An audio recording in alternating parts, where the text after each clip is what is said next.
영화 램의 마지막 장면입니다. 마리아가 하늘을 향해 고개를 들고 한숨을 쉬자 핸델이 사라방드가 흐르며 엔딩 크레딧이 올라갈 때 여러분은 어떤 기분이 드셨습니까? 이 영화의 마지막 장면에서 해답을 찾지 못하신 분들을 위해 영화 안으로 들어가 보겠습니다.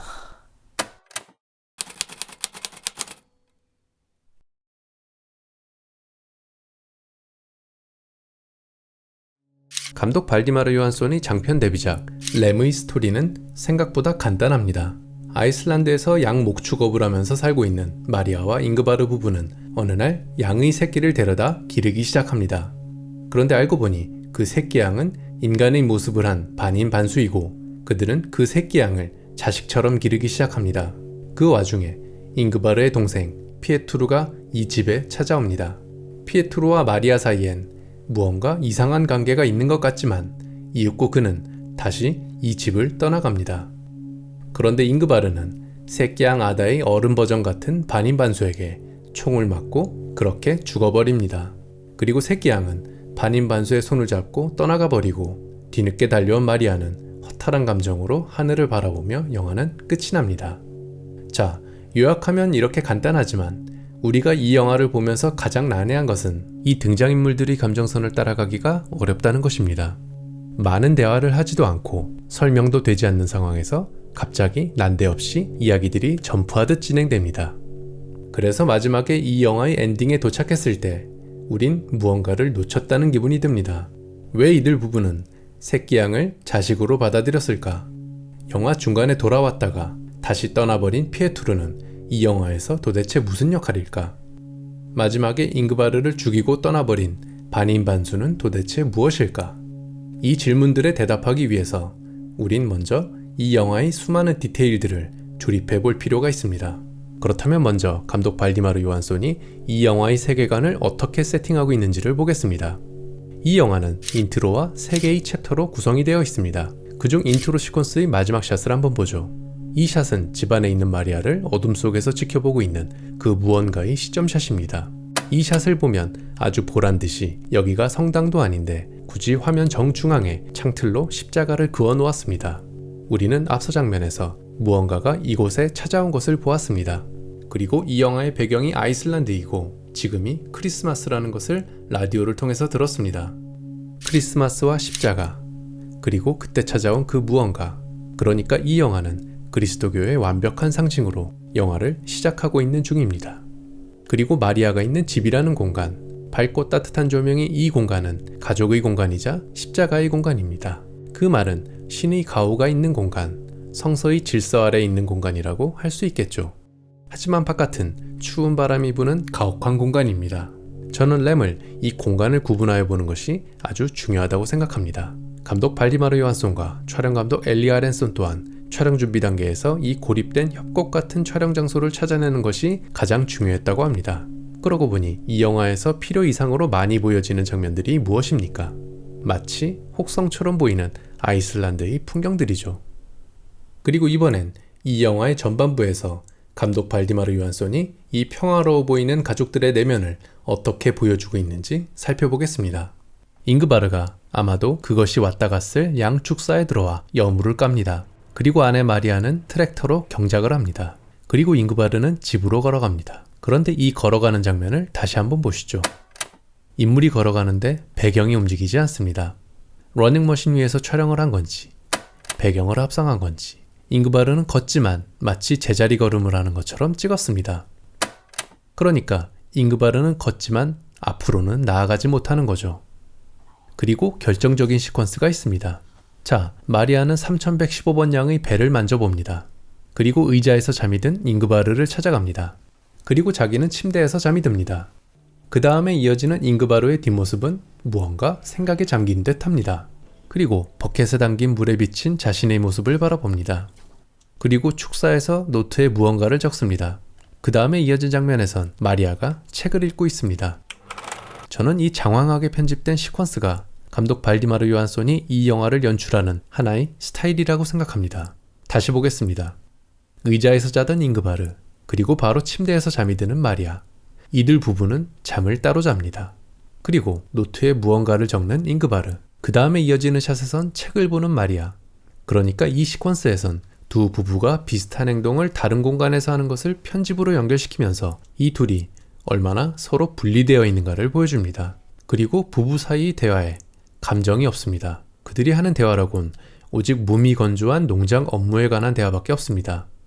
마리아와 잉그바르는 같이 살고는 있지만 사실상 떨어져 살고 있는 중입니다. 이 영화의 2장이 시작한 시점, 마치 차에서 던져지듯 혹은 추방되듯 검은 옷의 남자가 등장합니다. 그 다음에 우리가 알 수 있는 건 이 검은 옷의 남자가 잉그바르의 동생 피에투르라는 것입니다. 이들의 대사에서 다시 돌아왔다고 이야기하는 것을 보니 이들은 예전에 같이 살았던 것 같습니다. 자, 이 영화에서 가장 문제의 인물 피에투르. 피에투르는 지금까지 진행되어던 영화의 스토리에 과거를 생각하게 만듭니다. 피에투르는 왜 이곳을 떠났고 왜 다시 하필 이맘때 돌아왔을까? 피에투르는 두 부부에게 계속하여 아다는 동물일 뿐이라고 말합니다. 그는 1장에서 아다로 인해 완성된 잉그바르와 마리아의 가족에 대해 반감을 가진 것 같습니다.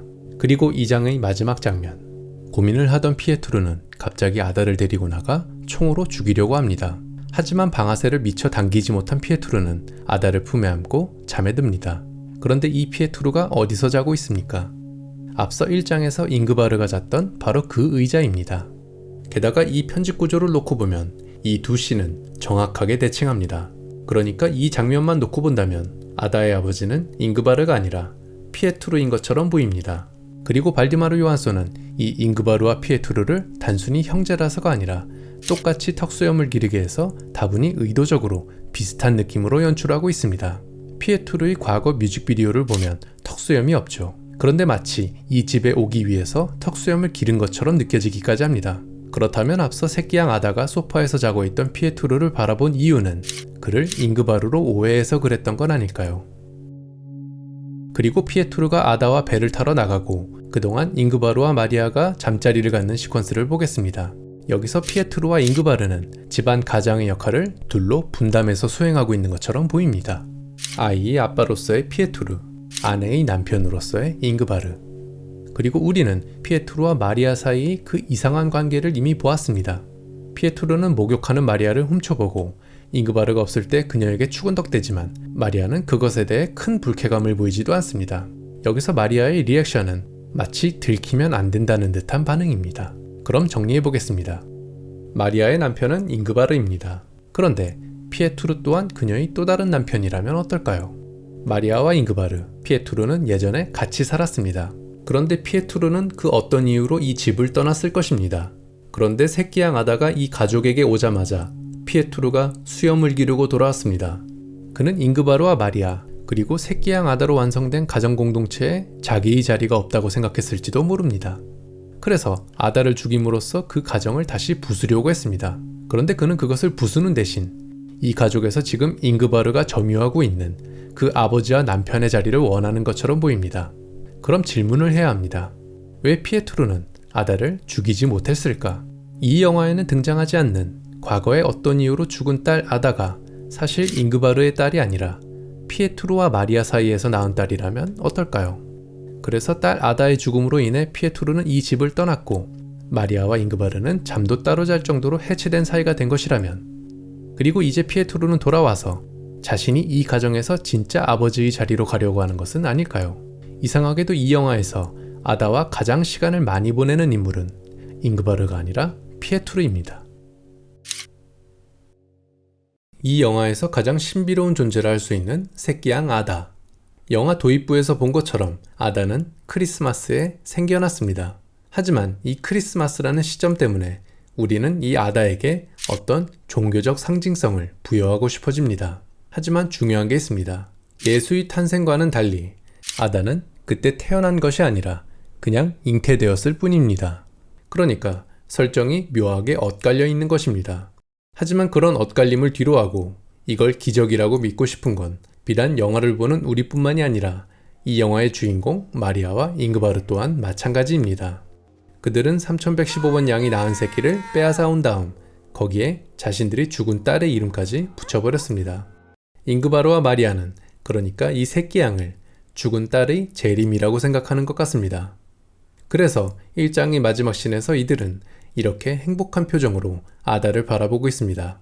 그러니까 조각난 것처럼 보였던 가족은 아다의 등장으로 이제 하나가 된 것처럼 보입니다. 크리스마스에 찾아온 기적이 이들을 하나가 되게 했습니다. 그런데 잠깐 멈춰보죠. 감독 발디마르 요한소는 여기서 서늘한 블루톤의 어두운 조명으로 우울한 분위기를 만들어냅니다. 앞으로 좋은 일이 생길 것 같진 않습니다. 그렇다면 이번엔 새끼양 아다가 자기 자신의 정체성을 자각하는 과정을 발디마르 요한손이 어떻게 연출하고 있는지를 한번 살펴보겠습니다. 자, 가족이 모여 스포츠 경기를 보고 있습니다. 이 샷에서 촬영감독 엘리 아렌소는 쉘로우 포커스로 촬영을 했습니다. 즉, 가운데에 있는 아다에게만 초점이 맞고 배경이 보이지 않게 찍었습니다. 그래서 아다가 이 상황 속에서 아무것도 느끼지 못하고 분리된 느낌을 주고 있습니다. 아다는 지금 이 가정 공동체에 속하지 못하고 있습니다. 그리고 아다가 집 밖으로 나가자 누군가와 마주칩니다. 그때 아다의 동공에 비친 걸 유심히 보셔야 합니다. 거기엔 자신과 똑같은 모습을 한 반인반수가 서 있습니다. 그리고 거기서 도망쳐 창고에 있는 거울에서 자신의 모습을 바라봅니다. 그리고 이 장면은 앞서 2장에서 아다가 물속에 비친 자신을 바라보는 장면의 반복입니다. 앞서 잉그바르가 물통에 비친 자신의 모습을 볼 때는 위아래가 뒤집혀 있고 물결에 의해 부셔졌던 이미지가 여기선 아다의 모습을 정확하게 보여줍니다. 그리고 아다는 잉그바르의 품에 안겨 벽에 걸린 양떼들의 사진을 오랫동안 바라봅니다. 그러자 거기서 양떼들의 울음소리가 들립니다. 이건 물론 아다의 상상 속의 사운드입니다. 아다는 자기 자신에 대해 자각하기 시작했습니다. 배우 누미 라파스가 연기한 마리아. 그 이름 때문에 우리는 자연스럽게 이 영화에서 그리스도교의 상징을 떠올리게 됩니다. 하지만 따지고 보면 이 영화의 마리아와 성서 속의 마리아는 그냥 이름만 같을 뿐 사실 별 공통점이 없습니다. 그래서 저는 마리아를 종교적 해석에 기대기보단 단지 영화 속의 표현만을 따라가면서 재구성해 보겠습니다. 영화가 시작한 지 대략 10분경 마리아와 잉그바르는 같이 밥을 먹으면서 시간 여행에 관한 대화를 합니다. 이때 마리아는 이렇게 이야기합니다.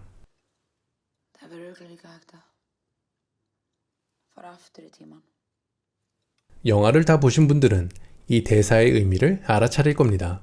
마리아는 과거에 죽은 딸 아다의 기억에 여전히 머물고 있습니다. 바꿔 말하면 딸의 죽음이라는 트라우마에 사로잡혀 있는 인물입니다. 그리고 이 영화의 2장에서의 도입부입니다. 침대에 누워있는 마리아와 잉그바르. 이때 마리아가 읽고 있는 책은 러시아의 작가 미하일 불가코프의 중편소설 개의 심장입니다. 한 의사가 인간의 생식기와 뇌를 개에게 이식하여 벌어지는 내용이죠. 앞서 두 부부는 시간여행에 관한 잡지를 보았습니다. 그러니까 이들이 읽거나 보고 있는 것은 모두 현대 문명의 기술과 관련된 것처럼 보입니다. 하지만 시간여행도 동물과 인간의 이식 수술도 모두 불가능한 기술입니다. 그런데 이들은 그런 불가능함 혹은 기적에 관심이 있는 것 같습니다. 그러니까 마리아는 트라우마에 사로잡혀 있고 기적을 믿습니다. 이 두 단어는 이 영화를 구성하는 가장 중요한 컨셉이라고 할 수 있습니다.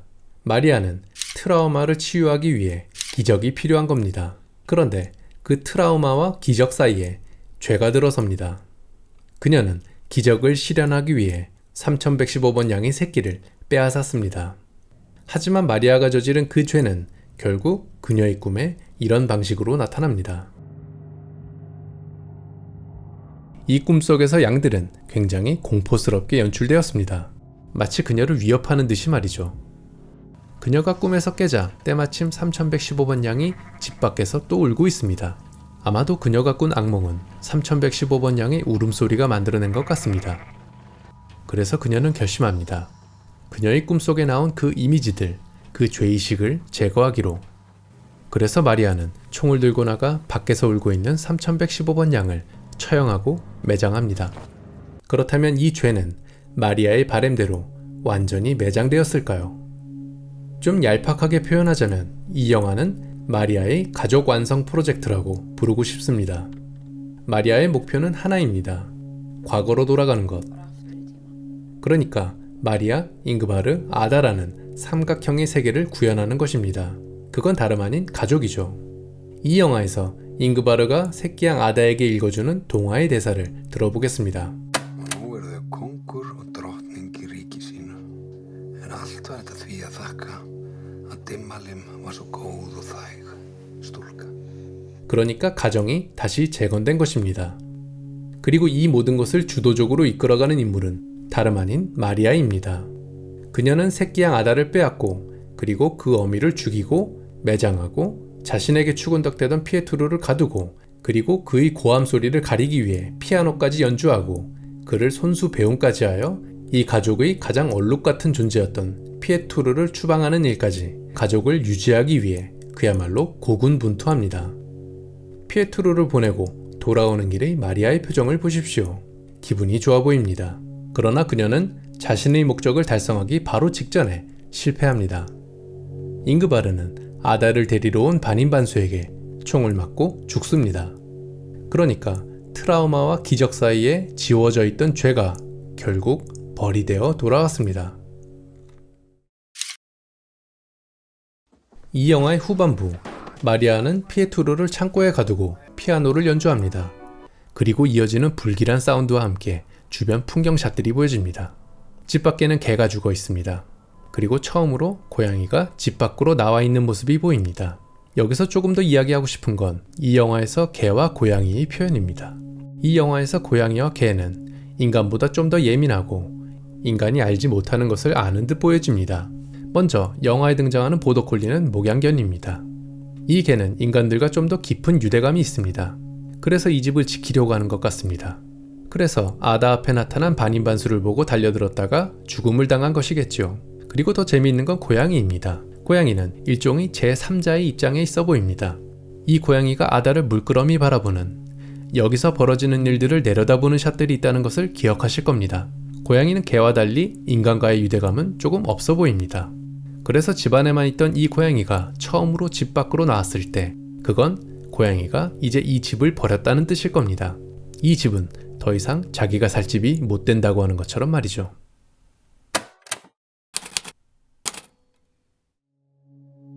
자식을 잃은 슬픔은 마치 창자가 끊어지는 아픔과 같다. 마리아와 잉그바르는 오래전 딸 아다를 잃었습니다.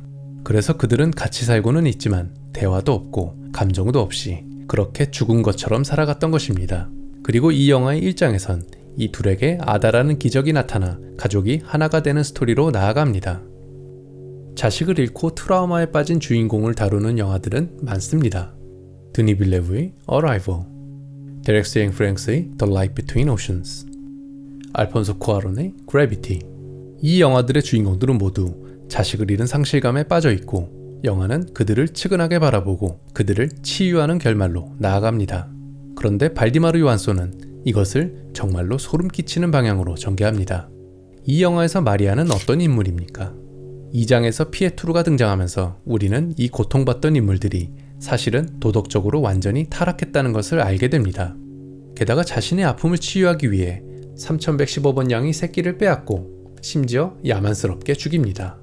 이때부터 새끼양 아다의 존재는 기적이 아니라 사실상 정신병이 되기 시작합니다. 사실 이들에게 진짜 기적은 죽은 아다가 돌아오는 것이겠지요. 그것도 완벽한 인간의 형상으로. 하지만 지금 아다의 모습은 어떻습니까? 머리는 양이고 몸은 인간입니다.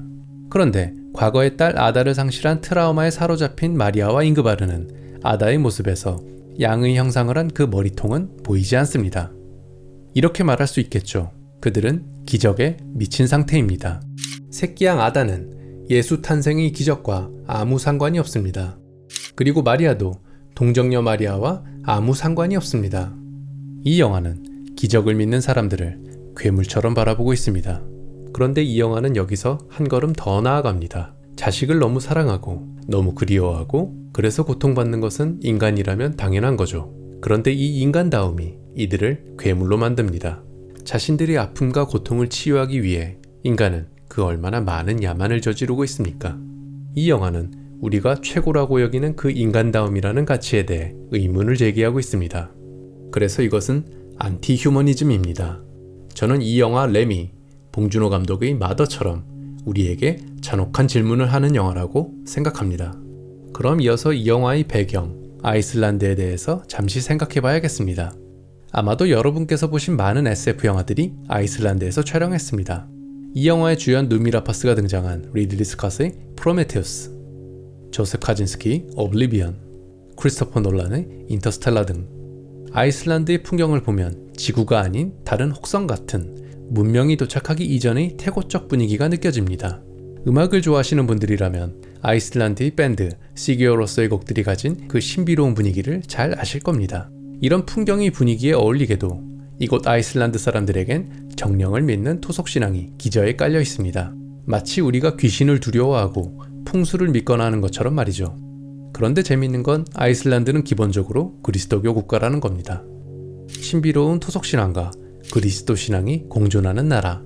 그러니까 아이슬란드는 정령이 머무는 땅에서 하나님 아버지의 규율로 살아가는 곳이라고도 할 수 있겠습니다. 이걸 이해하고 램으로 돌아오겠습니다.